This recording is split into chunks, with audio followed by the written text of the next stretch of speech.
Hello, football lovers. I greet you all. If it is your first time here on this channel, make sure you don't leave without hitting subscribe button and the notification so you notify next time I drop the video. So please like. So Rain Data updated you today that Yaya Sithole has 1 year left with SD Tondela, and he is waiting for the definition of the new team and technical team to see if he is stay or leaving the club. SD Tondela. His future is uncertain.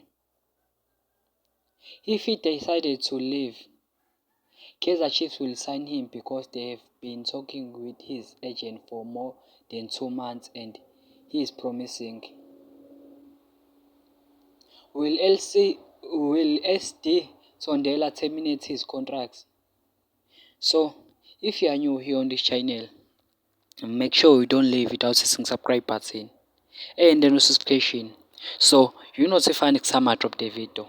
And please rewrite your thoughts on the comment section.